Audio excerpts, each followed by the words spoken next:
Hi, I'm Beth Alcazar, Associate Editor with the USCCA. In today's scenario, you're in the backseat of a car in the parking lot waiting on a loved one to return from the store when someone very quickly approaches the vehicle on the passenger side. And we're asking, what would you do?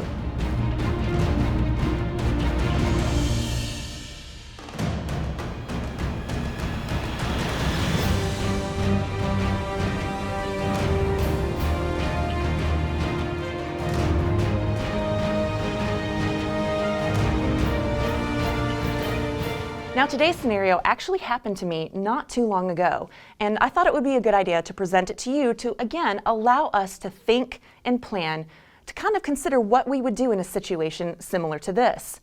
Now, what had happened is my family and I were on vacation, and my husband needed to pick up something at the local superstore. He gathered up the kids and went in, leaving me way in the back of the seat and leaving my mom and dad up in the front in the passenger seat and in that second row. Wasn't really paying much attention. I was kind of thinking about, okay, where are we going next? What's for lunch? That kind of thing. We're on vacation. You got to consider all the fun stuff. When all of a sudden, when I looked up, there was a man with some kind of box or bag very quickly approaching the passenger side of the vehicle. Of course, this immediately kind of set me aback.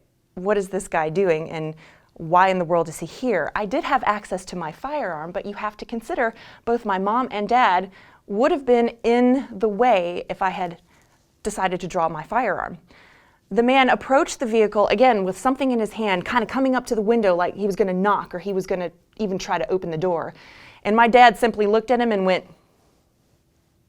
that was it. Now, I don't know if my dad, it's because he's from Brooklyn, New York, and maybe he just has that demeanor, that persona. I'm really not sure what it was. But thankfully, the guy did walk away. But here are some important things to consider. What would you do in this scenario? I know that for me, if I had access to it, I would, number one, make sure the doors were locked. A lot of times that's something that maybe we don't think of if a loved one pops out to just grab something really quick at the grocery store. So that would be number one option. Doors are locked. I've actually seen it happen before where someone actually tries the various doors while somebody is in the vehicle, so it could be very dangerous. The second thing I would do is very similar to what my father did. I would let that person know I am not interested. I don't even have to speak to that person, but I would keep eye contact and make sure that they knew that I was watching. In that case, I would probably have my phone nearby if I needed to call for assistance, call for help, whether that be the local authorities, 911, or whether that's just alerting my husband that there's some creepo walking around the vehicle, whatever the case may be.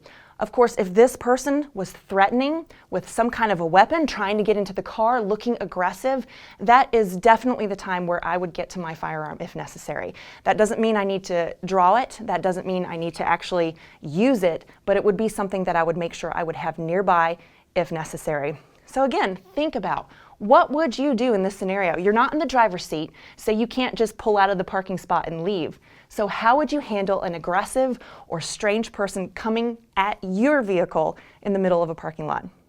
Hopefully these help you think through the scenarios ahead of time so that you can be planning ahead in advance if these things should happen in real life. Hopefully you like this video, you'll share it with all your friends, and you'll keep coming back to the USCCA for more great training. Until then, stay safe and be well armed.